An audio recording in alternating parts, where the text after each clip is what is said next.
chosen one. You are not here by coincidence. Heaven has leaned in. Time itself has paused. And your spirit is being summoned to the front lines. This is the moment you have felt stirring in the deepest parts of your being before you could name it, before anyone affirmed it. You have been marked for such a time as this. I want you to imagine something. The night before dawn, the air heavy with silence. A single watchman stands on the city wall, eyes scanning the horizon. He is not there by accident. He has been assigned the night watch because the king knows an important messenger will arrive before sunrise. That watchman is you. The messenger is heaven's own voice. And the dawn is closer than you think. You've lived your life sensing you were different. People have noticed it too. Some admired it. Others misunderstood it and tried to pull you back into the mold they felt safe with. You've been set apart in ways you couldn't explain, missed opportunities, sudden redirections, and closed doors that made no sense at the time. But here's the truth. What felt like delay was divine positioning. Let me tell you about someone I'll call Eleora. She was a young woman in a small coastal village who felt an unshakable call from God, but had no idea what it would look like. For years, she worked unnoticed, carrying heavy burdens in silence. But during that season of waiting, she learned to hear God's whisper in the wind off the sea, to recognize His hand in the smallest events. The very patience she cultivated became her weapon. When the day finally came for her assignment, she didn't panic. She recognized it instantly. You, chosen one, are walking through your own Eleora season right now. Listen carefully. There is a weight to your calling, and that weight is holy. If you've been feeling stretched, it's because heaven is enlarging your capacity. If you've been sensing isolation, it's because heaven is pulling you away from noise so you can hear the one voice that matters. The crowd will never understand the conversation God has reserved for you. We are reminded through the writings of David in the Psalms, chapter 27, verse 8. My heart says of you, seek His face, your face. Lord, I will seek.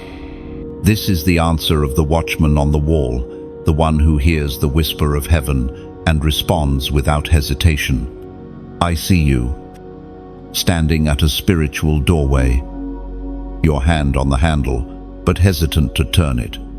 The hesitation isn't fear, it's awe. Something in you knows that once you step through, you cannot go back to who you were. The world may see it as just another Sunday approaching, but the spirit realm sees it as the appointed hour for a shift in your life. This is where the atmosphere changes for you. It will start subtle, an unusual peace in your spirit. A scripture rising in your heart out of nowhere.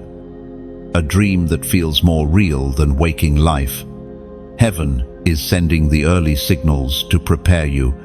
These are not random. This is not just another week. And before we move further, I'm going to ask you to take a step right now, not just in your mind, but publicly. If you sense, even faintly, that you are in this moment of divine summons, I want you to drop a simple 999 in the comments as a prophetic act. It is a way of saying, I am ready for my appointed hour. Your yes today will not just echo in your room, it will echo in eternity. Others may scroll past and miss it entirely. But you are not others. You are the one the King has called to the wall. The horizon is already glowing. The dawn is nearly here. And when that dawn breaks, it will not simply be another sunrise.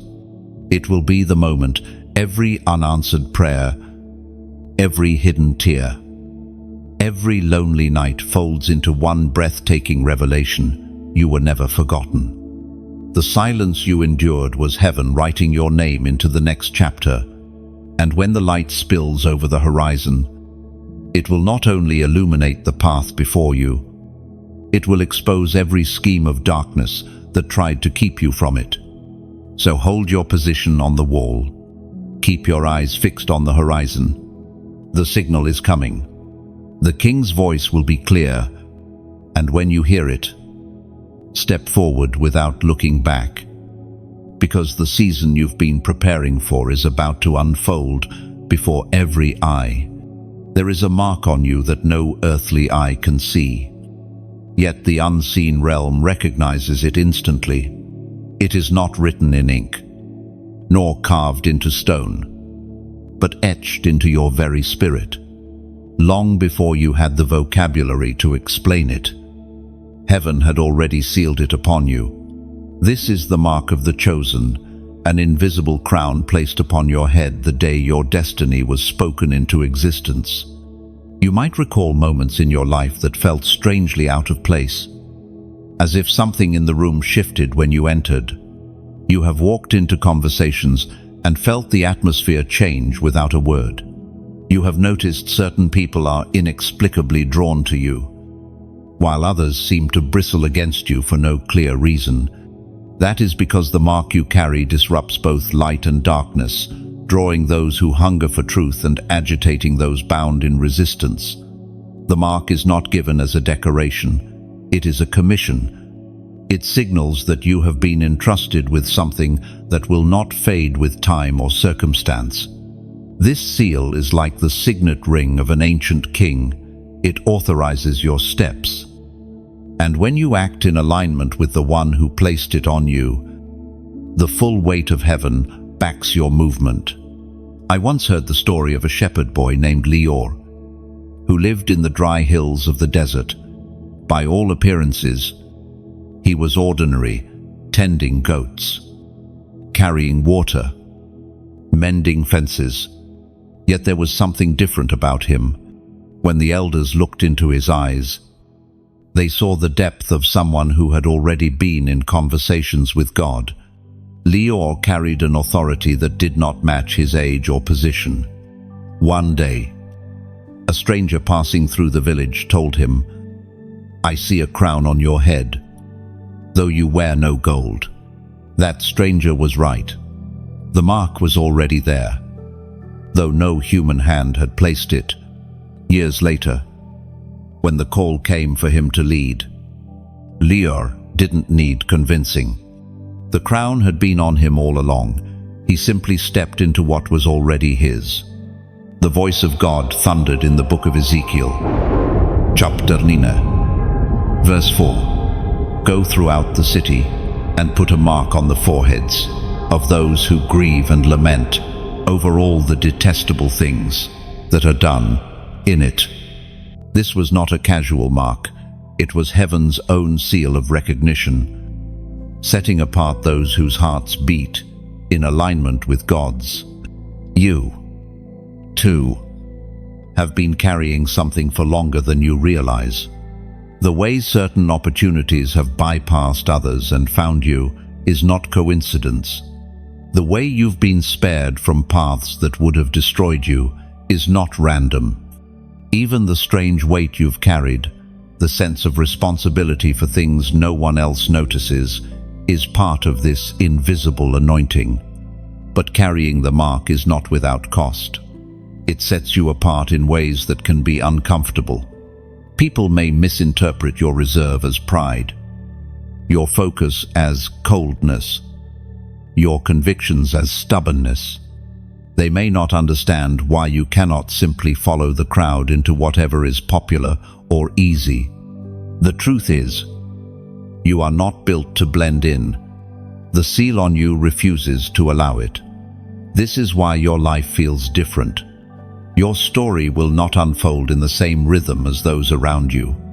You will be called to places others cannot go, asked to speak when others remain silent, and led into battles others are spared from.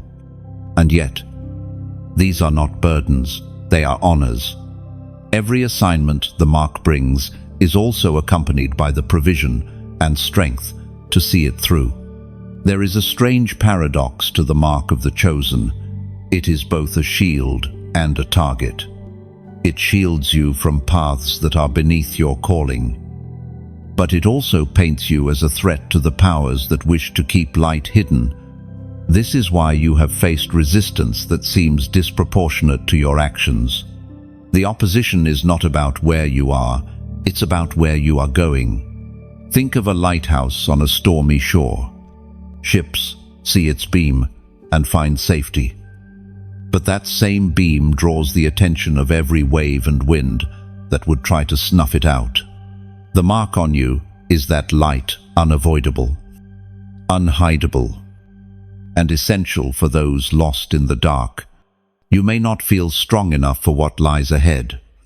You may even wonder why God chose you instead of someone else, more qualified in the eyes of the world. But this seal is not based on human qualification, it is based on divine selection. Heaven saw something in you before you saw it in yourself. And so, you walk forward in this knowledge. You are marked, recognized, and backed by a kingdom that does not falter. The mark is not just a sign of who you are, it is a prophecy of what you will become. There are forces that have been tracking your steps, not because of where you've been, but because of where you are meant to go. These shadows don't show up under sunlight, they move in the unseen, whispering discouragement, planting doubt, and trying to convince you to turn back before you reach the place of unveiling. You have felt them in the heaviness that suddenly descends the moment you take a step toward your calling. You've heard them in the subtle voice that says, "Maybe this isn't for you, maybe you heard wrong." Yet, those whispers are not confirmation of failure, they are proof that you are moving in the right direction. Let me tell you about a young man named Arden. He was a craftsman in a riverside town, known for his ability to carve wood into intricate patterns. One day, a traveling merchant saw one of his works and asked to commission a grand piece for a faraway city. But when Arden began the project, strange things started happening. Tools broke without reason. Shipments of wood arrived, ruined, and neighbors began to question whether he could handle such a task. It was as if unseen hands were rearranging events to delay him. What Arden didn't know was that his creation was destined to stand in the court of the king, where it would bear witness to the Creator who gave him his skill. The resistance was not about the carving, it was about the influence his finished work would have. You, chosen one, are walking in the same reality. The resistance you face is not proportional to the step you are taking, it's proportional to the impact that step will have in the kingdom. The shadows are not chasing you because of your past, they are trying to prevent your future. As the prophet wrote in the scroll of Nehemiah, chapter 6, verse 9, they were all trying to frighten us, thinking, their hands will get too weak for the work, and it will not be completed. But I prayed, now strengthen my hands. End of 2. Even Nehemiah knew that opposition's favorite weapon is fear. But the answer is always divine strengthening. There will be moments when you feel the urge to shrink back, not because the path is unclear, but because you can feel the weight of the eyes watching you from the dark. This is when you must remember. Fear is the fog they send to make you forget that the ground under your feet is already promised. You are not without protection. The one who marked you also surrounds you. Just as a city is guarded by walls unseen to outsiders, your life is encircled by the strength of the Almighty. The shadows may press in, but they cannot cross the line drawn by His hand. And now, I'm going to ask you for something very small, but deeply symbolic. Type "light wins" in the comments below. It's not just a statement, it's an agreement. Every time you write those words, you are aligning yourself with heaven's declaration over you. You are saying that no matter how dense the shadows seem, the light inside you is unextinguishable. The shadows know when someone refuses to agree with them. Your agreement with light is a weapon they cannot touch. This is not superstition. This is spiritual warfare waged with the simplest, most powerful tools, truth and confession. So let them whisper. Let them gather. Let them try to sow fear. You walk on, head lifted, hands steady, heart anchored. For the one who called you is faithful, and the day of unveiling is already written in his calendar. And when you type "light wins," do not see it as a casual comment on a screen. See it as a banner you raise in the spiritual realm. A signal flare cutting through the night, telling every watching force that you have chosen your side. It is short, but it is sharp like the smooth stone David hurled toward Goliath. Small in size, unstoppable in impact. By writing it, you are reminding yourself and declaring to heaven that no matter the schemes, the delays, or the intimidation, the ending is already decided. Darkness can stretch its shadow, but it cannot overtake the sun. The victory of light is not in question. Your agreement with that truth is what aligns your steps with it. You might think your words are insignificant, but in the spiritual, they carry weight. They travel faster than fear, strike harder than doubt, and linger longer than intimidation. And when fear comes knocking again, you will remember you have already raised your banner, and the side you stand on is the side that wins. The voice of God does not always arrive like thunder rolling across the mountains or a trumpet shaking the skies. Often, it comes as a whisper, softer than the wind, yet strong enough to shift the course of your life. The throne of heaven has many ways of speaking, and the chosen learn to discern each one. Sometimes it's a verse that rises in your heart for no apparent reason, staying with you for days until you realize it's an answer to a question you didn't even know you were asking. Sometimes it's a dream that feels so vivid you wake up with the sensation of having been somewhere else entirely. Other times it's a deep, unshakable impression, a knowing in your spirit that defies explanation. There is a kind of listening that goes beyond the ears. It is a posture of the soul, a readiness to recognize the signature of heaven in places the ordinary eye would miss. The chosen learn that God often speaks in the language of patterns, repeating numbers, recurring symbols, or certain words that suddenly begin to appear everywhere.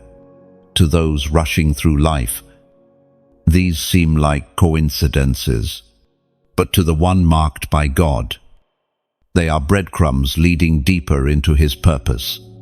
I remember the account of a man named Joram. He was a builder in a city far from his childhood home. One season, he began waking at the exact same time every night, 3:17 a.m. At first, he dismissed it, but the fourth night, unable to sleep, he opened the scriptures and his eyes fell on a verse that seemed to leap from the page. It spoke directly to a decision he had been delaying. That single encounter altered the direction of his work and positioned him for an opportunity he could not have engineered.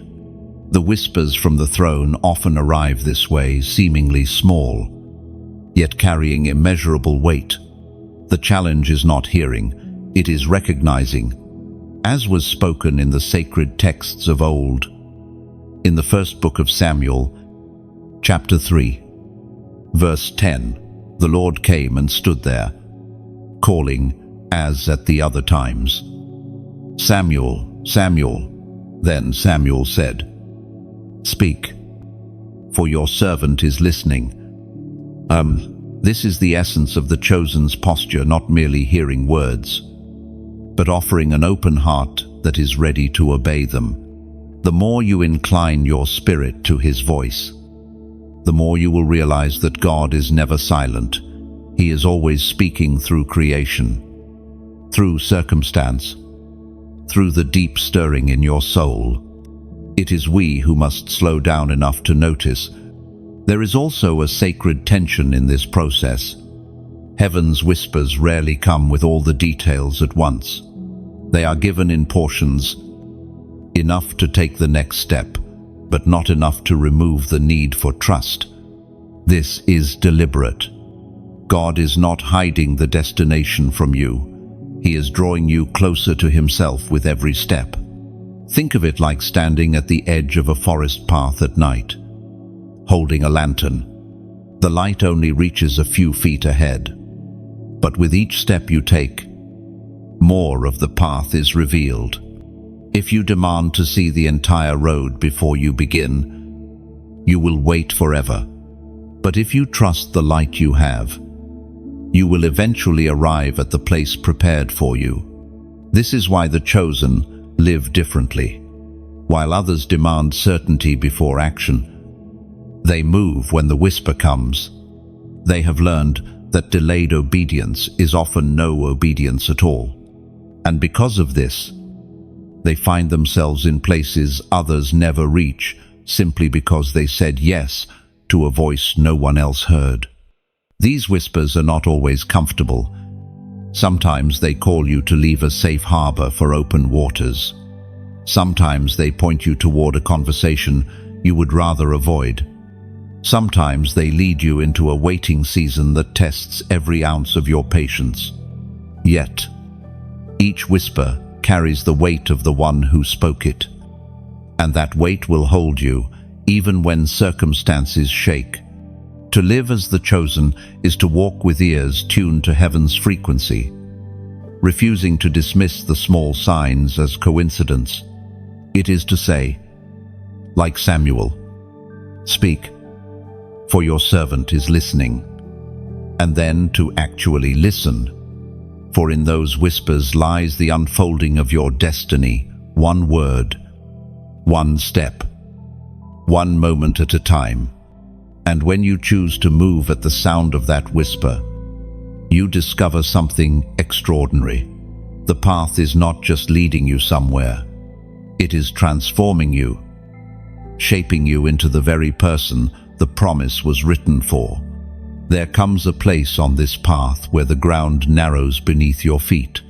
The air feels thinner here, not because it is less, but because it is purer, filtered of distractions, stripped of the noise that once drowned the voice within. This is the narrow way, the road where few dare to walk. Here, you feel the weight of choice more sharply than ever before. To your left is the broad road, crowded with familiar faces and easy approvals. To your right is an unmarked trail, carved not by human planning, but by the footsteps of those who said yes to God, no matter the cost. The narrow way is not glamorous. It will not be popular, but it will always be worth it. Let me tell you about a woman named Sapphira. She lived in a thriving city where success was measured by the size of your gatherings and the volume of your applause. She could have chosen that life easily, doors opened for her. Voices cheered her on, but she sensed the call to something different, something quieter, yet infinitely more significant. When she stepped onto the narrow path, the applause faded, and the silence grew. Yet in that silence, she found the presence of God in a way the noise had never allowed. You might be standing at that same fork. You can already feel the difference in the air. On the wide road, the lights shine bright but burn out quickly. On the narrow path, the light is steady and eternal, because it comes from a source no storm can touch. According to what is revealed in the book of Matthew, chapter 7, verse 14, "But small is the gate and narrow the road that leads to life, and only a few find it." Notice, it is not hidden, it is found, but only by those willing to search beyond what is obvious. Choosing the narrow way means you will carry your own cross, walk away from applause, and resist the urge to turn back when the road gets lonely. Yet every step forward on this path aligns you with divine purpose in ways the wide road never could. Now, I want to speak plainly what we are building here. These moments you and I share is more than content. It is a gathering point for those who refuse to walk the wide road just because it's easier. If this message resonates in your spirit, if it's watering something God planted in you long ago, then I invite you to help keep this flame burning. You can like this message so it reaches more who need to hear it. You can share it to place the narrow way in front of someone standing at their own crossroads. You can subscribe so that every time heaven releases a word through here, you won't miss it. And if God stirs your heart to go further, you can sow into this work not out of pressure, but as an act of agreement with what's being built. Every seed becomes another stone laid on this path for someone else to walk. I am not asking this for myself alone. I am asking because this road is not meant to be walked in isolation. The narrow way becomes stronger when those on it walk together. Share the light and extend the invitation to others. Some will scroll past this and think it is just another video, another voice. But you are different. You feel the pull in your spirit when heaven speaks. You recognize the call even when it comes in simple words on a screen. So as you stand at this fork in the road, remember Sapphira's choice. Remember the faces of those who chose the narrow way before you, who walked faithfully even when no one clapped, who finished their race with a crown the world could not see. And remember, this same crown waits for you, forged not in gold, but in obedience. The narrow road is calling, and the moment you step forward, heaven will match your stride. And when you take that first step onto the narrow path, you will notice something unexpected. The weight you feared becomes lighter, because it is carried with grace. You will begin to see signs you never noticed before, confirmations tucked into everyday moments, like heaven nodding in agreement with your choice. And as you walk, you will realize that this journey is not about arriving quickly, but about becoming the kind of person who can carry the promise without it crushing them. Every step forward is an investment into the future God already sees for you. The days are closing in, and every hour seems to carry more weight than the one before. This is not the weight of fear, it is the pull of destiny. Heaven has circled a date on its calendar, and your steps are drawing nearer to it. Each breath you take between now and that moment is part of the countdown toward a divine unveiling. The strange thing about this season is how both urgency and patience seem to live in the same space. On one hand, you feel the quickening in your spirit, the sense that something monumental is approaching. On the other hand, there is an unshakable knowing that you must move in alignment with heaven's timing, not your own. I once heard the story of Selah, a woman who had prayed for years for God to release her into the assignment she carried in her heart. Every time she thought the moment had come, something would shift, and the door would remain closed. Then one year, in the final week before the Passover feast, she began noticing a stirring in her spirit, subtle at first, then so strong she could hardly sleep. On the appointed day, a message came that confirmed every promise she had been holding on to. She realized then that God had not been delaying her. He had been aligning everything so that the moment would arrive at the perfect intersection of readiness and opportunity.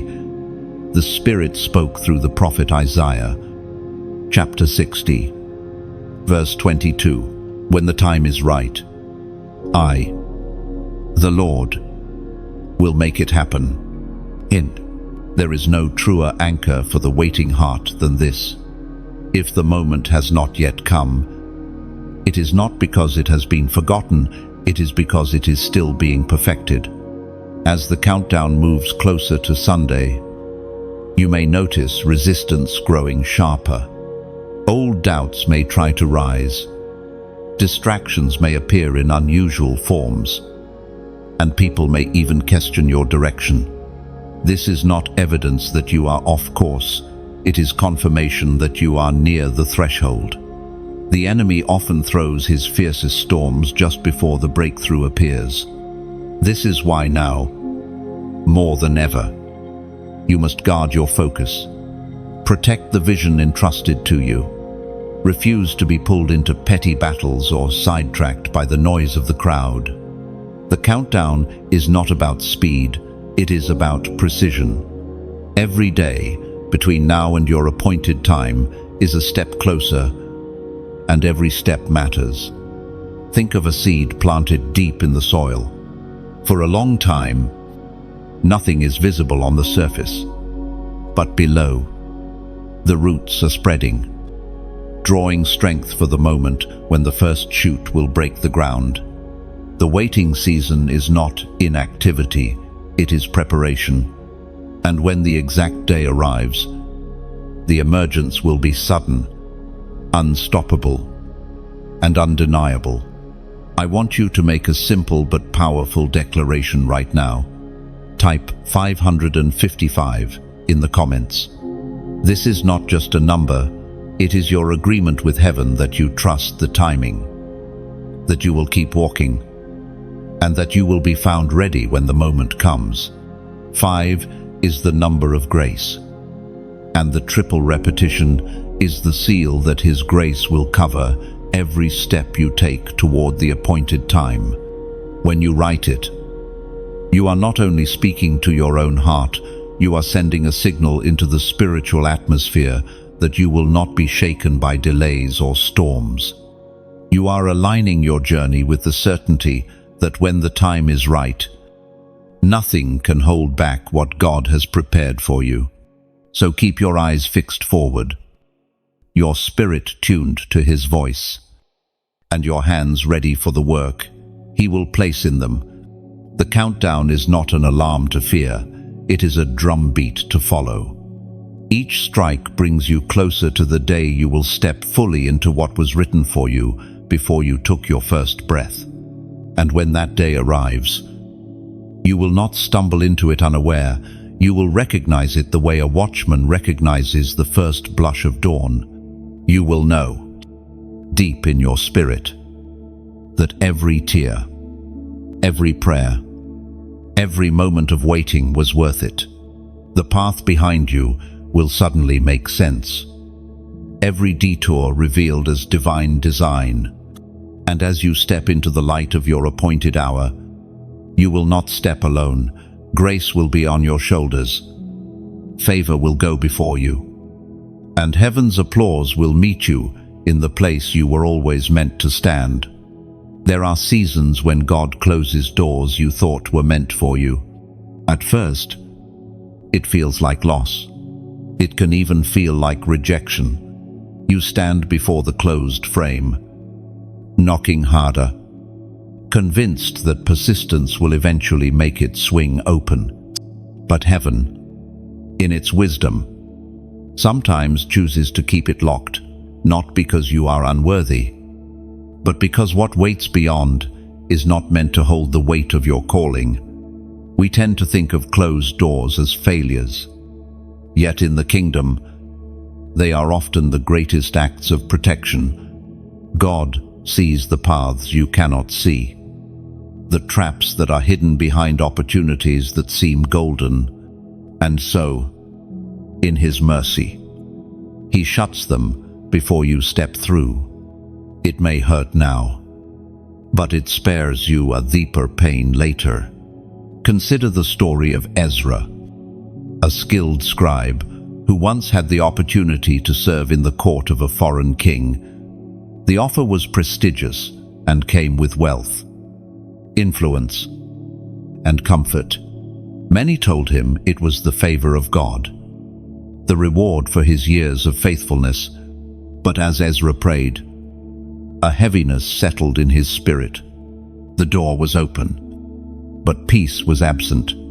Against all advice, aid declined. Years later, the court he might have served in fell into corruption, and those tied to it were destroyed. Ezra's refusal saved not only his life, but the integrity of his mission, as Jesus himself declared in the Gospel of John, chapter 10, verse 4, "When he has brought out all his own, he goes on ahead of them, and his sheep follow him because they know his voice." Often me, the chosen, know that not every open door is an invitation, only the ones where his voice leads. Closed doors are not punishments, they are redirections. They reroute you toward places where your gift can thrive without being corrupted, where your heart can remain aligned with heaven's values. To the untrained eye, it may look like a missed opportunity. To those who walk with God, it is simply the shepherd guiding his sheep to greener pastures. Sometimes the shutting is swift, a job offer withdrawn, a relationship ending abruptly, a plan collapsing overnight. Other times, it is gradual, a growing lack of peace, a series of delays, a sense that something once vibrant is now stale. However it happens, the result is the same. You are moved away from what is counterfeit toward what is true. You may wonder why God does not explain each closed door in the moment. It is because faith often grows best in the absence of explanations. If He told you every reason, you would lean on understanding rather than trust. And trust is the currency of the narrow road. The challenge for the chosen is to resist the urge to force what God has shut. When you try to pry open a door that heaven has sealed, you not only step outside His timing, you risk walking into a snare meant to destroy you. The protection becomes ineffective when you reject it. Think of a ship captain navigating dangerous waters. From the deck, the sea might look calm, but the charts reveal hidden reefs just below the surface. The captain's refusal to sail into those waters is not a lack of courage. It is the wisdom to avoid certain disaster. God's closed doors function the same way. If you look back over your life, you can probably recall moments when you were frustrated by a shut door, only to later see the mercy in it.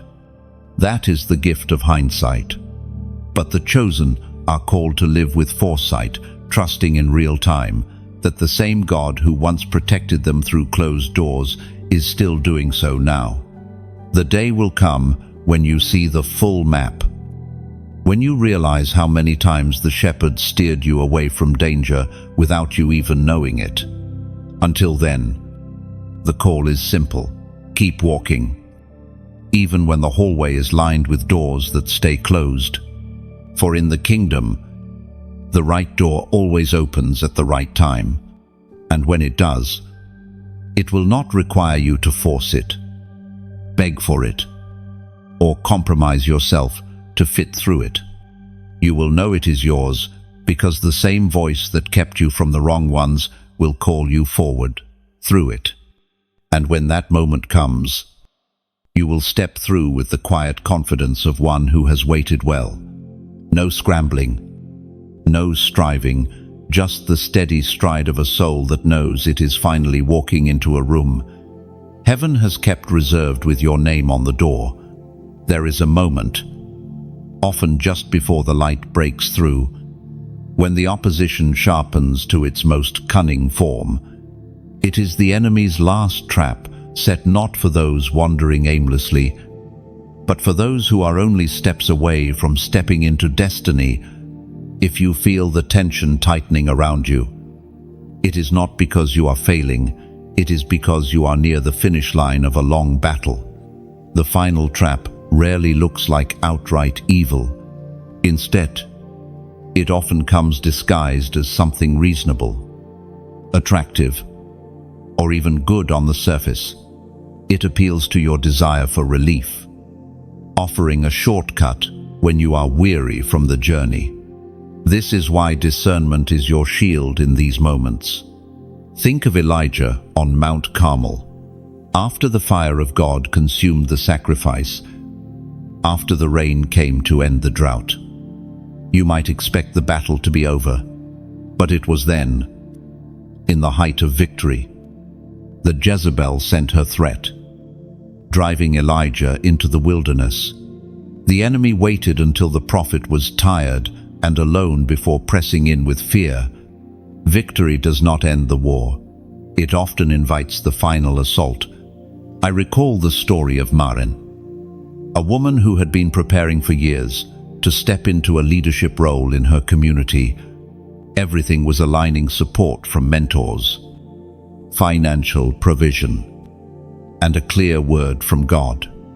Then, just a week before she was set to begin, she was offered another position in a different city, one that promised higher pay and prestige, but would pull her away from the work she knew she was called to. Every part of her flesh wanted to take it, but in prayer, she felt the still, small voice say, "This is not your table." She declined. Months later, the opportunity she had originally prepared for bore fruit beyond anything she had imagined.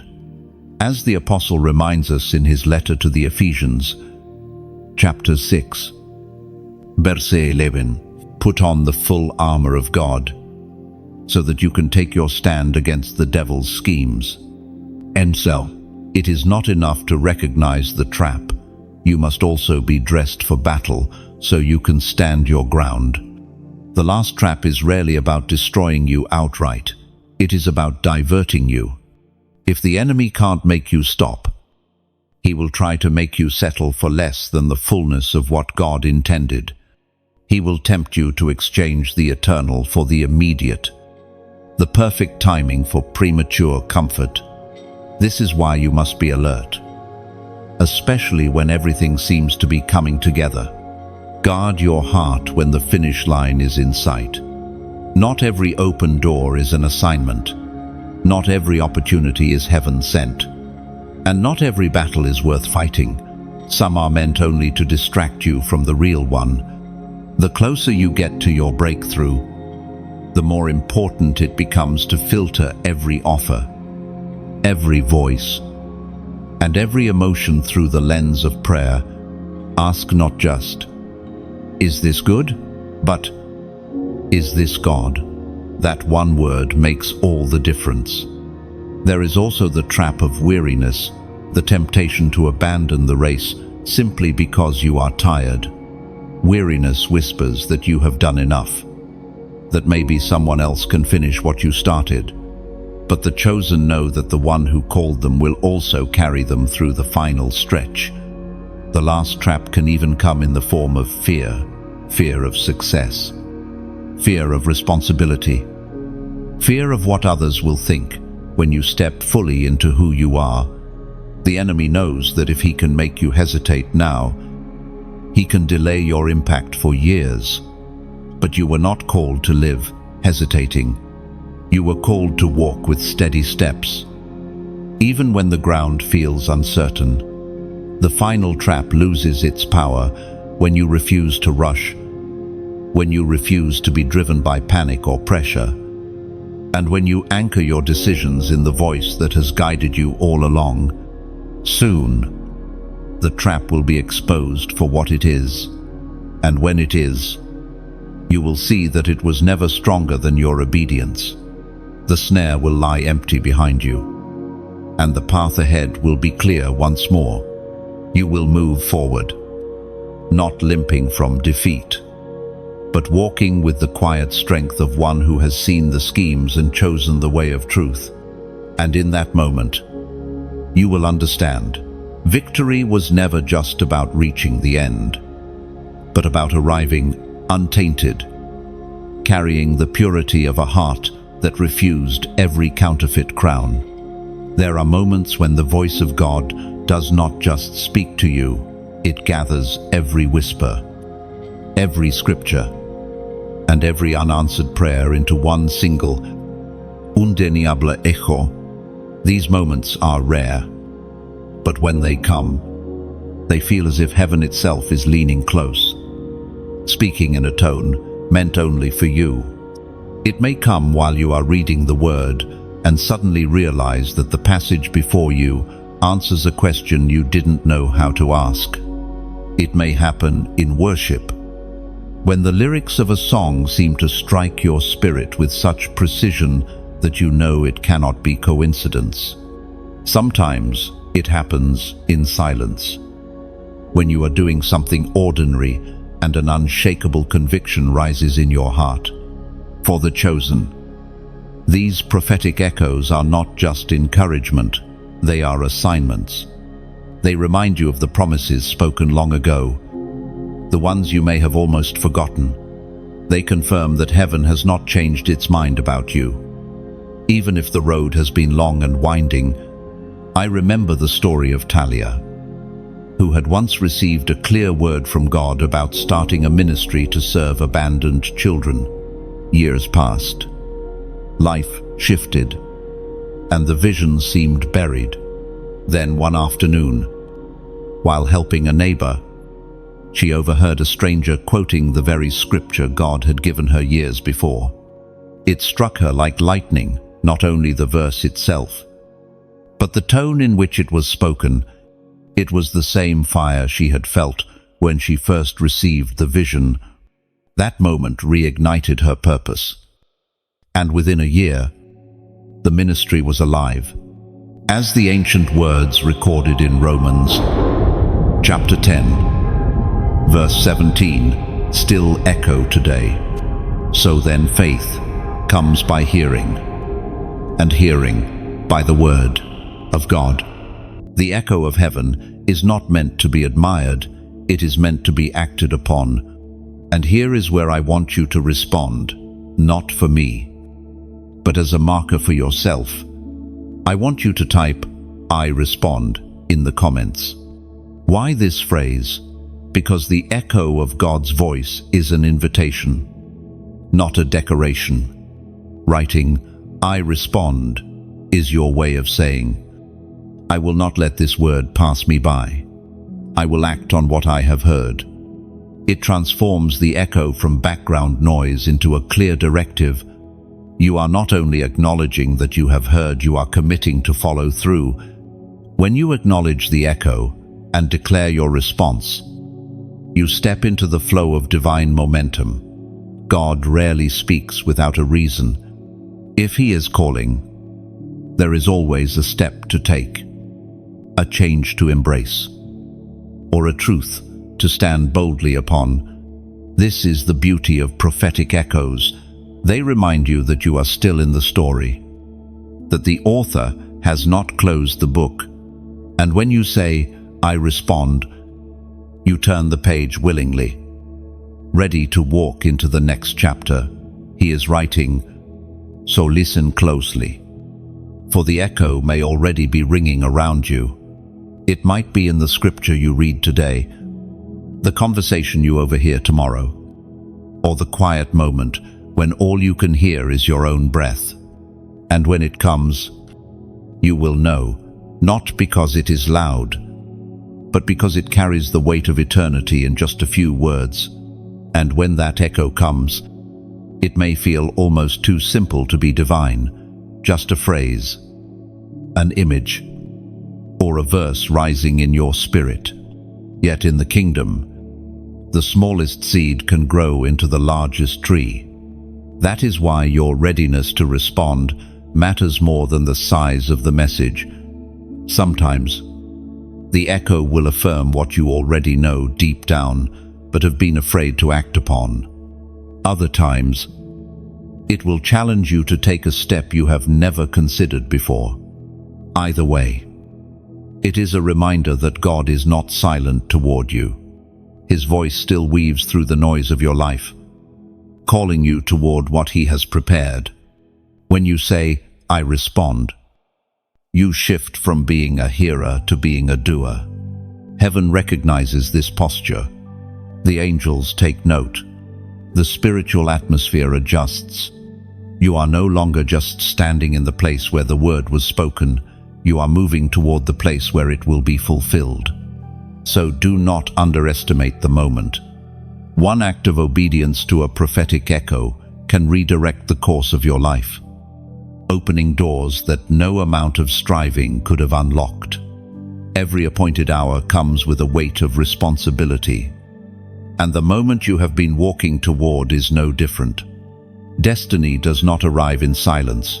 It calls for preparation, for strength, for the readiness to stand firm when the world around you shifts.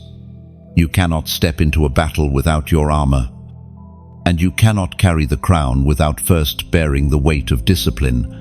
In the days leading up to your unveiling, heaven works to clothe you in what you will need for the journey ahead. This is not physical clothing, but spiritual covering, truth like a belt, righteousness like a breastplate, peace as your shoes, faith as your shield, salvation as your helmet, and the Word of God as your sword.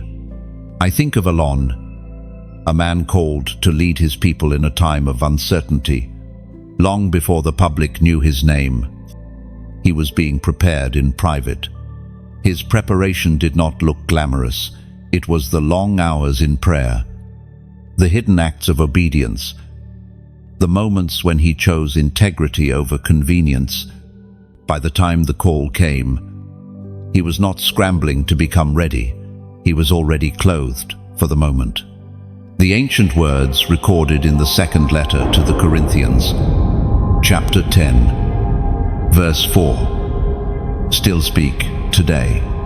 The weapons we fight with are not the weapons of the world. On the contrary, they have divine power to demolish strongholds. Your armor is not forged by human hands. It is given by God Himself, tailored to your mission. The truth is, the unveiling is not the end of the battle. It is often the beginning of a new one. The moment you step into your appointed place, the attention of both heaven and hell intensifies. That is why the preparation season is not optional. Every prayer you have prayed in the quiet, every scripture you have hidden in your heart, every small act of obedience, they are the pieces of armor you will wear when the light turns toward you. Think of this place as a supply station on a long march. Soldiers don't just pass by, they stop to refill, to sharpen their swords, to hear the next strategy before stepping back into the fight. What we are building here is exactly that for the chosen. You can like this message so it reaches those who are still fighting unarmed. You can share it with someone standing on the edge of their calling but unsure how to step forward. You can subscribe so that every time heaven sends fresh instruction through here, you are ready to receive it. And if God stirs your heart to sow, your giving becomes the oil that keeps the flame of this work burning so that the light can go farther, faster, and brighter. I do not say this lightly. Every click, every share, every seed makes it possible for this message to find someone in their midnight hour, to place armor in the hands of a weary soldier who thought they were alone. Remember, armor is not just for defense, it is for advancement. The shield blocks, but the sword moves forward. Your preparation is not simply about surviving what is coming, it is about taking territory, stepping into places where the darkness has claimed ground, and planting the standard of God there. So as the appointed hour draws near, wear your armor well. Keep your spirit sharp, your heart pure, and your hands ready for the work. For when the moment comes, it will not wait for you to suit up. You must already be dressed and standing in position, and when the call sounds, you will not hesitate. You will advance not in fear, but in the quiet confidence of one who has been clothed by the King himself. And as you advance, you will discover that the armor you wear is not heavy, it is fitted perfectly for you. Every piece has been shaped through your past trials. Every layer strengthened by the prayers you thought went unheard. You will feel the strange lightness of someone who is fully protected yet completely free to move. In that moment, the battlefield will no longer intimidate you. You will see it for what it is, a place where God's glory can be revealed through your obedience. The noise of opposition will fade, replaced by the steady beat of your own footsteps in sync with heaven's cadence. And you will realize that the same God who clothed you for this fight will stand beside you in every clash, every decision, every advance forward. The unveiling will not just show the world who you are, it will reveal who He has always been. There is a certain kind of silence that falls before the crowd gathers, a stillness filled with expectation. You can feel it in your bones, as if the air itself is holding its breath. This is the moment when witnesses are drawn, sometimes knowingly, sometimes without understanding why, to observe what heaven is about to reveal. The gathering of witnesses is not random. God assembles them with purpose. Some are there to celebrate you, others to question you, and still others to see whether what has been spoken over your life will truly come to pass. It has always been this way, even in the days of old. When prophets moved through the land, the people would assemble, some with faith, some with doubt, all drawn by the undeniable sense that something was about to happen. I think of the scene when Elijah faced the prophets of Baal on Mount Carmel. The onlookers were not all on his side. Many came curious, some came critical, but all came because they knew a confrontation between truth and falsehood was about to occur. By the end of the day, the fire of God left no doubt as to who was truly speaking for Him. The witnesses went away, changed, not because they had been convinced by arguments, but because they had seen the undeniable in your own journey. The gathering of witnesses will often include those who have misunderstood you in the past. There will be people who questioned your motives, doubted your calling, or dismissed your potential. Yet God, in His timing, will arrange for them to see His hand move in your life, not to humiliate them, but to demonstrate that His purpose cannot be hindered by human opinion. As was spoken in the sacred texts of old, in the book of Psalms, chapter 42, verse 3, He put a new song in my mouth, a hymn of praise to our God. Many will see and fear the Lord and put their trust in Him. Oh, when God lifts you into the place He has prepared, the impact will ripple outward, not just to you, but to those who witness it. Some of your witnesses will be silent observers, taking in every detail without comment. Others will be vocal, either in support or criticism, but all will be positioned where they can see enough to know that what happens could not have been done by human strength alone. You may feel the weight of these eyes on you, and that is natural. But remember, this moment is not about performing for them. It is about allowing God's work to be visible through you. The focus is never meant to be on you as the centerpiece, but on Him as the source. It can be humbling to realize that some of your witnesses are there only because they expect you to fail. Their presence may tempt you to shrink back, to avoid the stage altogether, but the chosen do not retreat from the moment of revealing. They step forward, knowing that even skepticism has its place in the plan of God. For when the outcome defies the expectations of the doubters, the glory belongs entirely to Him. The gathering of witnesses also serves another purpose. It cements your testimony. What happens in private may be real, but what happens in the presence of others becomes a shared account. Those who see it can speak of it, carry it, and pass it on. In this way, your obedience becomes not just your story, but part of the larger story God is telling in your generation. There will come a time when the silence breaks, when the murmurs rise among the crowd, and when the moment of unveiling unfolds.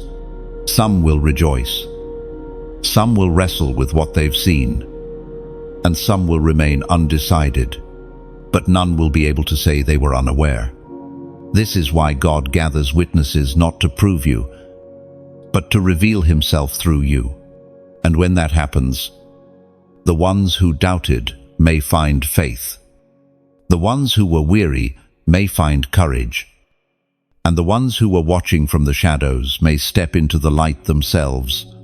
And long after the moment has passed, they will remember what they saw. Not just the event itself, but the presence they felt, the unshakable sense that heaven touched earth in that instant. For some, it will be the seed of belief planted deep. For others, it will be the spark that reignites a fading flame. Either way, the witness will remain, shaping stories for years to come. The first light of Sunday does not simply break the darkness, it changes the air itself. You can feel it before you see it. Like a shift in the weight of the atmosphere, a quiet announcement that the long night has ended. This is not just another sunrise, it is the signal that the season you have been carrying in prayer has arrived. For the chosen, these moments are unmistakable. Something in the spirit aligns, like tumblers in a lock clicking into place. It may be a sudden peace that washes over you, or a surge of strength you cannot explain. Sometimes it comes with a tangible sense of presence, as if heaven itself has stepped into the room. I remember the story of Neria, a woman who had been faithfully caring for her family while quietly serving her community. For years, she wondered if the promises God spoke to her heart were meant for another lifetime. But one Sunday morning, she woke with an unshakable knowing. Today was the day. By evening, an unexpected opportunity had opened before her, one that matched exactly what God had told her years earlier.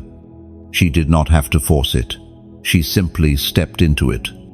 The voice of God thundered in the book of Isaiah, chapter 60, verse 1. Arise, shine, for your light has come, and the glory of the Lord rises upon you. This is not a suggestion, it is a command to stand, to move, to embrace the arrival of what has been long awaited. When the first light comes, there is no need to question whether you are ready. The very fact that it has arrived means heaven has determined the time is right. Your role is not to analyze the moment, but to step into it with both feet planted and your spirit awake. And today, I want you to mark this moment in a tangible way. Type 222 in the comments. Why this number? Because 2 is the number of agreement. and the triple repetition declares complete alignment, your will with God's will, your steps with His timing, your heart with His purpose. Writing it is not superstition, it is an act of prophetic recognition that the light has come, and you will rise to meet it. Every time you see that number again, let it remind you of this day, this moment. When you declared your agreement with heaven's timing, it will serve as a signpost in your memory, pointing back to the place where night turned to morning in your journey. Do not underestimate the significance of the first light. The dawn is not the end of the story. It is the opening of a new chapter. And the way you step into it will shape the ground you walk on in the days to come. So lift your head, breathe in the air of a new season, and let your steps carry you forward. The light is here. The waiting is over. And as you move into that light, notice how it touches everything. Shadows that once seemed immovable begin to dissolve. Paths you thought were blocked reveal hidden openings. Even your own reflection feels different, not because your face has changed, but because your countenance now carries the radiance of obedience. The first light has a way of rearranging your perspective.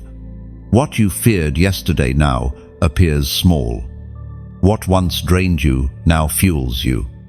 The same tasks, the same surroundings, feel different because you are no longer moving under the heaviness of delay. You are moving under the clarity of divine timing. You may also notice people responding differently to you. Some will be drawn to the light you carry, seeking warmth and guidance. Others may turn away, uncomfortable with the brightness because it exposes what they would rather keep hidden. Both reactions are confirmation that something in you has shifted. And here is the beautiful truth. The first light is not fragile. It is not here to flicker for a moment and fade. It is here to grow stronger, day by day. As you walk in alignment, even when clouds pass overhead, the light's presence remains. This is why your declaration matters. By typing 222 and meaning it, you have chosen to agree with heaven's unfolding plan. You have stepped into rhythm with the one who commands both night and morning. And because of that, you can walk forward without fear of missing what's ahead. Let this light guide you into conversations you once avoided, into opportunities you once doubted, and into boldness you never imagined carrying. For the glory that rises upon you is not for a moment, it is for the season you were born to embrace. There is an invisible threshold that every chosen one must cross, a line that separates preparation from fulfillment, promise from possession. It is not marked by banners or trumpets. Often, it is crossed quietly, almost imperceptibly to those around you. But in the spirit, it is monumental. Stepping into the circle of your calling is like walking into a space that has been waiting for you since before you were born. Every step you took to get here, every delay, every detour, every closed door has led to this precise moment.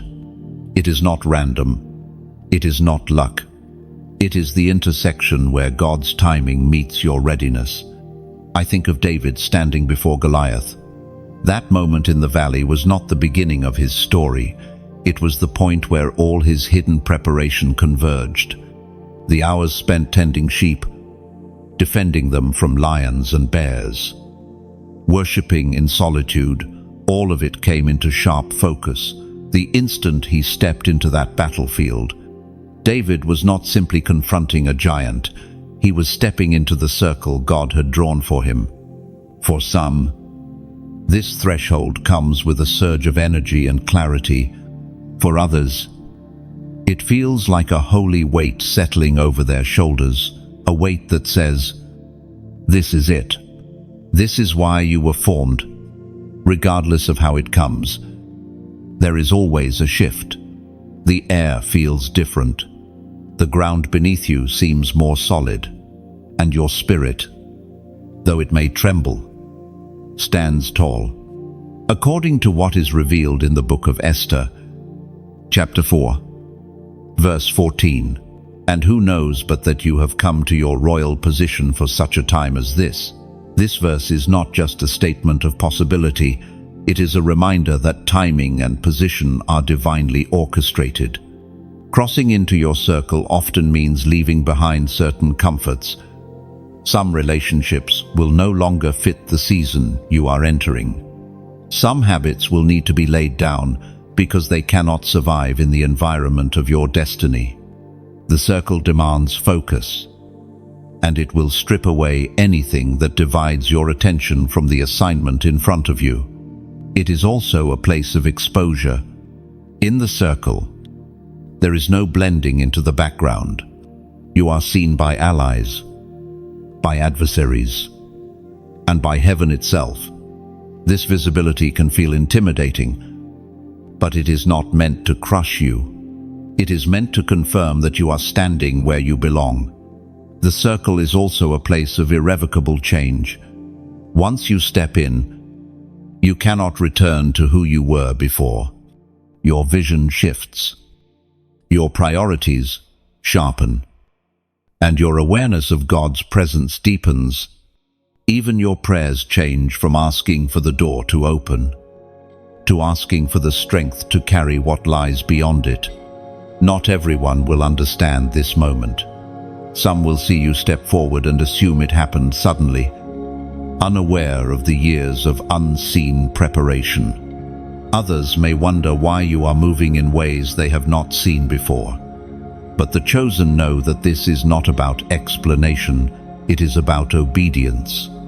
You may feel unworthy as you step into the circle. You might even question if you heard God correctly. But the fact that you are here, in this exact place and time, is the evidence that you are not here by mistake. The God who began this work in you has brought you to the point of stepping fully into it. So stand tall. Feel the weight of the moment. Recognize that every breath you take inside this circle is part of a story God began writing long before you arrived. And as you plant your feet firmly on this ground, know that you are standing in the center of His will, where the full force of His promise and power meet your willing heart.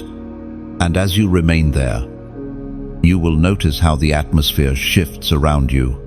It is not only you who changes in the circle, the space itself seems to respond to your presence, as if it recognizes the one it was made for. Prayers feel sharper, words carry more weight, and even silence holds power. You begin to sense that every movement, every decision, is now part of something far bigger than yourself. And though the circle may feel both exhilarating and heavy, you will find that the same God who called you into it will sustain you in it. For this is not just a season you enter, it is a mantle you now carry, one that will walk with you into every place God sends you next. There is a power in the breaking of silence. It is the moment when the word long awaited finally moves from heaven's heart into human ears. You have prayed, waited, prepared, and now the pause is over. What was hidden in the quiet is ready to be spoken aloud. This breaking is not casual. It carries the weight of fulfillment. When God speaks after a long silence, it is never to fill space, it is to shift reality. Every syllable becomes an arrow, every phrase a seed, each one carrying the force to bring what has been promised into sight. I think of the moment when the angel Gabriel visited Mary. Centuries of prophecy had spoken of the Messiah, but nothing had prepared her for the moment when the messenger stood before her and said, "You will conceive and give birth to a son, and you are to call him Jesus." The silence of generations broke in a single sentence, and history bent to make room for it. When God breaks silence in your life, it often comes with both clarity and challenge. Clarity, because the word confirms what your spirit has been sensing. Challenge, because the word usually demands a step that requires faith beyond your current comfort. As Jesus himself declared in the Gospel of Matthew, chapter 10, verse 27, "What I tell you in the dark, speak in the daylight. What is whispered in your ear, proclaim from the roofs." Now, the breaking of silence is never meant to be kept hidden. It is meant to be carried into the open. For the chosen, this moment can be overwhelming. You may feel the rush of excitement at hearing God's voice in a new way, but also the trembling awareness that obedience now requires visibility. What was once between you and God in prayer is now a call that others will see and measure. The breaking of silence also has a ripple effect. When the word is released, it does not just affect you, it begins to move through your sphere of influence, touching people and places you may not have intended or even imagined. Like a stone thrown into still water, the impact radiates outward, reshaping the spiritual landscape around you. It is important to recognize that not everyone will receive this word with the same faith you do. Some will celebrate it, others will doubt it, and a few may oppose it outright. But the authority of the word does not depend on their agreement. It rests on the one who spoke it. This is why you must handle the moment with both reverence and resolve. Reverence, because you are carrying something holy. Resolve, because the word will require action, and you must move, even if the path ahead is uncertain. There will be temptations to delay. You might think, "I'll wait until I feel stronger, until I have more support, until the circumstances line up perfectly." But the breaking of silence is itself the signal that the time to move has come. To hesitate too long risks allowing fear to dilute the clarity you have been given. You may also be tempted to share the word too quickly, scattering it before it has had time to take root in your own heart. There is wisdom in letting the word settle, praying over it, and seeking confirmation from God about the timing and manner of its release. Not every rooftop is meant to be climbed the same day the whisper comes. Yet, when the moment to speak does arrive, do so with the confidence of one who knows the source. The breaking of silence is not the end of the journey, it is the beginning of a new chapter. One where the promises you have carried in faith begin to manifest in reality. And as you speak, you will feel the shift. The atmosphere will bear witness. Heaven will stand behind you. And the word that was once hidden will take on a life of its own, accomplishing everything for which it was sent. And in the days that follow, you will watch that word begin to move, sometimes quickly, like fire racing through dry grass, and sometimes slowly, like roots pressing deep into the soil. Either way, it will not return empty. You will notice confirmations in unexpected places, doors opening without your effort, and hearts shifting in response to what was spoken. And though you will carry other battles ahead, you will look back on this moment, the breaking of silence, as the turning point. For it was here that heaven's whisper became a living reality, reshaping not only your path, but the paths of many. There is a sacred weight in the moment when the crown is placed not on your head for vanity, but as a sign of heaven's recognition. This is not the crown the world gives, made of gold that tarnishes or jewels that lose their shine. This is the crown of divine authority, forged through obedience, refined in fire, and set upon you by the King himself. You may not see it in the mirror, but the spirit realm does. Angels recognize it. Darkness fears it. People sense it without knowing why. The crown does not make you arrogant, it makes you accountable. It is a reminder that what you carry is not for display, but for service. I think of Joseph, who wore no literal crown when Pharaoh placed him over Egypt.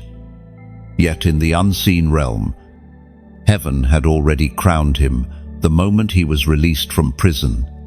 Years of hidden faithfulness prepared him to wear that mantle without it crushing him, as was spoken in the first letter to the Corinthians, chapter 9, verse 25. They do it to get a crown that will not last, but we do it to get a crown that will last forever. The crown you carry is eternal. It is not for display, but for destiny. But here's the truth. When the crown comes, so does greater responsibility. You are now a visible representation of the kingdom in places where compromise is normal. Your words carry more weight, your actions more influence. The crown may elevate you, but it also exposes you. This is why you must remain anchored, continually returning to the one who placed it on your head. And because moments like this are rare, I want to speak directly to you about something important. What we share here, these words, these truths are not fleeting inspirations. They are building blocks for a generation of chosen ones who will walk in the authority God has entrusted to them. If this message is strengthening your faith and sharpening your calling, I invite you to help extend its reach. You can like this message so that more people standing on the edge of their purpose can find it. You can share it with someone who needs to be reminded that endurance produces reward. You can subscribe so you're always connected to what God is releasing here. If you feel led, you can sow into this work, because every seed helps place another crown on another life. Not of gold, but of purpose. And right now, leave a short comment. My crown stands. This is your public agreement that what God placed on you will not be removed, no matter the trial. When you type it, you are declaring to heaven and to yourself that your faith will not bow, your hands will not drop, and your light will not dim. It is more than a sentence, it is a prophetic act of alignment, joining the ranks of the chosen who wear their crown before the nations with unshakable resolve. I'm not asking because numbers matter, I'm asking because impact matters. Every time you engage, you're not just supporting a message, you're taking part in equipping others to stand under the weight of their own calling. The crown is not for you alone. It is a signal to others that they, too, can make it to their appointed moment if they hold fast. Your story becomes a map, your endurance a testimony, your victory a prophetic declaration over those still in the fight. And while there will be those who doubt the crown you carry, remember that it was not placed by human hands. The only validation you need is the voice of the one who called you, refined you, and crowned you. So walk forward with your head lifted, not in pride, but in the quiet dignity of one who knows the cost and still says yes. Let the crown remind you daily that your authority comes from service, your influence from humility, and your strength from surrender. And as you move into the next chapter of your journey, never forget, the same God who placed the crown will guide your every step, ensuring that you use what you have been given to advance His kingdom on earth. And when you walk on from this moment, you will do so, carrying more than a title. You will carry the weight of heaven's trust. Every step will testify that your crown was not cheaply earned, and it will not be lightly laid down. You are marked, commissioned, and fully equipped for what lies ahead.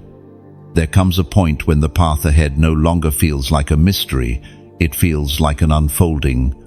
Each step you take reveals what was always there, hidden just beyond your sight. You begin to realize that your journey has been less about chasing something and more about stepping into what has been prepared for you all along. This is the stage where convergence happens. The lessons you learned in the wilderness, the endurance you built in the storms, the discernment you sharpened in seasons of waiting, they all meet here. It is as if every thread of your story, no matter how frayed or tangled, has been woven into a tapestry that suddenly makes sense. I think of Ruth, who followed Naomi back to Bethlehem with nothing but faith and loyalty. She did not know that the humble act of gleaning in Boaz's field was leading her to a place of restoration and purpose beyond anything she could have planned. What looked like survival was actually positioning. What felt like chance was divine choreography. As recorded in the book of Proverbs, chapter 16, verse 9, in their hearts, humans plan their course, but the Lord establishes their steps. This is not just wisdom, it is the reminder that every turn has been purposeful. At this point, the questions that once consumed you begin to lose their power. You no longer need to know every detail of what is coming. The trust that was tested in your past has matured into a confidence that allows you to walk forward without constant reassurance. It is not that challenges vanish. In fact, they may increase. But something inside you has shifted. You are no longer fighting to prove you belong here. You know you do. That certainty changes the way you move. You take steps without flinching. You speak without second-guessing. And you face opposition without shrinking back. The convergence season also carries a sense of acceleration. Things that once took years to shift begin to change in weeks or even days. The right connections appear. Resources align. Opportunities that seemed impossible suddenly open. It is not coincidence, it is the fruit of seeds planted long ago, now reaching maturity. Yet even in this acceleration, there is a need for vigilance. The enemy will not sit idly by as you step fully into what God has prepared. Distractions will come dressed as opportunities. Counterfeits will try to mimic the real thing. This is why discernment is your anchor in this season. Not every open door is from God, and not every invitation deserves your yes. The key is staying rooted in the same voice that guided you here. If his voice does not confirm it, you do not step through it.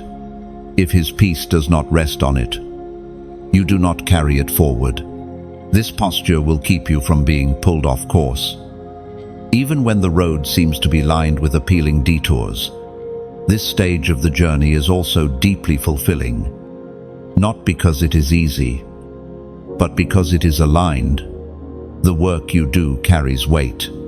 The conversations you have leave residue. The places you stand feel purposeful. There is no longer a disconnect between who you are and what you are doing. They have merged into one. And yet, the most profound part of convergence is the realization that it was never really about the destination. It has always been about becoming the kind of person who could walk in this place without losing themselves. God was not just preparing the path for you, he was preparing you for the path. So as you continue forward, carry this awareness with you. Nothing was wasted. Not the nights you cried out in frustration. Not the days you felt forgotten. Not the seasons that seemed barren. All of it has been redeemed. And all of it is now bearing fruit. You are walking not only into your future, but into the fulfillment of every whispered promise spoken over your life. And as you walk deeper into this season, you will see signs everywhere, small confirmations that remind you the author of your story is still guiding the pen. Doors will open without you knocking. Paths will clear without you forcing them. And strength will rise in you without explanation.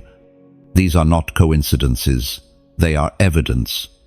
Evidence that you are no longer wandering, you are walking in alignment. And the further you go, the more you will realize that this alignment is the true treasure. For it keeps you steady in every step and anchored in every storm still to come. There is a stillness that settles when a journey reaches its appointed point. It is not the stillness of inactivity, but the deep, quiet, knowing that you have arrived exactly where you were meant to be. The striving that once kept your heart restless fades into a steady confidence. You are no longer chasing, you are inhabiting. This is the season where your presence itself becomes an answer to prayer. Without trying to prove anything, you begin to realize that your very being refined through trials, shaped by obedience, and anchored in faith is now a living testimony. People see you and sense the story behind your steps, even if they do not know the details. I am reminded of Caleb, who stood at the edge of the promised land after decades of wandering and warfare. He was not there by accident. Every delay, every battle, every moment of waiting had led to this place. And when the time came, his words were simple but unshakable. Give me this hill country that the Lord promised me. It was not arrogance. It was the confidence of someone who had walked faithfully with God long enough to know his promises never fail. Heaven speaks clearly through the words in the book of Psalms. Chapter 37, verse 23. The Lord makes firm the steps of the one who delights in him. To stand where you are now is proof that your steps have been guided, not by chance, but by the hand of the one who delights in you. In this place, you will notice a shift in your perspective. The battles that once consumed you now look small in the rearview mirror. The prayers you prayed with desperation are now answered realities. Even the wounds you carry feel different, not as marks of defeat, but as evidence that you have survived and overcome. And yet, this is not the end. The fulfillment of one promise is often the doorway to another. God's purposes are not linear, they are layered. Each season you walk through opens the way for the next, and each victory carries within it the seeds of a greater calling. This is why it is important, even in arrival, to remain in posture. Arrival is not an excuse to relax into complacency. It is an invitation to steward what you have been given with care. The land you have entered must be cultivated. The relationships you now carry must be nurtured. And the influence entrusted to you must be used with wisdom. There will be moments in this season where you are tempted to look backward, to relive the days of battle, or to dwell on what could have been different. But your energy is better spent looking forward. The same God who led you here will lead you further still. And he has not finished writing your story. This stillness you feel now is also the preparation for movement yet to come. It is like standing in the eye of a storm, not in chaos, but in the perfect calm at the center. From here, you can see clearly in every direction. You can assess, plan, and align without the noise that once clouded your decisions. In this moment, let gratitude anchor you. Gratitude for the steps that were steady and for the steps that stumbled, because both brought you here. Gratitude for the voices that encouraged you and for the silence that forced you to hear God more clearly. gratitude for the victories that came easily and the ones that came only through tears. As you stand in this appointed place, remember, the journey was never just about you. Every mile was also about those who would come after you. Walking paths you have cleared, fighting battles you have already won. Your obedience has made their way smoother. Your faith has lit their path. And your endurance has given them a reason to believe they can make it too. So stand here, fully present. Breathe in the air of promise fulfilled. And when the next call comes, and it will, you will be ready. Not because you have figured out every step ahead, but because you have learned the most important truth of all. When the Lord makes firm your steps, you will always arrive exactly where you are meant to be. And in that assurance, you will find rest, not the rest of idleness, but the rest of one whose roots go deep. You will not be swayed by changing winds, nor rushed by shifting tides, for you have learned that every season, every turn, and every step is held steady in the hands of the one who called you. If you've walked through every word of this journey, then you already know you were not here by coincidence. These truths found you because they were meant for you. In this exact moment, they are not simply ideas to inspire you for a day. They are seeds planted for a lifetime. You have been reminded of your crown, your calling, and your place in the great unfolding of God's plan. And now, you have the opportunity to carry this forward, not just for yourself, but for others who are still wandering in the dark, waiting for a word that will lift their head. So I invite you, help this message go further. Like it, so it reaches those standing at the edge of giving up. Share it with someone whose faith needs rekindling. Subscribe, so you remain connected to what God is releasing in this space week by week. If you feel led, sow into this work, because every seed given here becomes part of the harvest in another life, another heart, another home. And right now, take a moment to leave a simple comment. I walk in my calling. This is not just a phrase, it's a public declaration that you choose to live aligned with heaven's purpose for you. When others see it, they will be reminded that they too can rise. Think of each action, your like, your share, your comment, your seed as a small seed dropped into a flowing river. You may never see where the current carries it, but somewhere downstream, it will take root in a heart you've never met, in a place you've never been, and the harvest that springs from it will outlive this moment, carrying the fragrance of your obedience into eternity.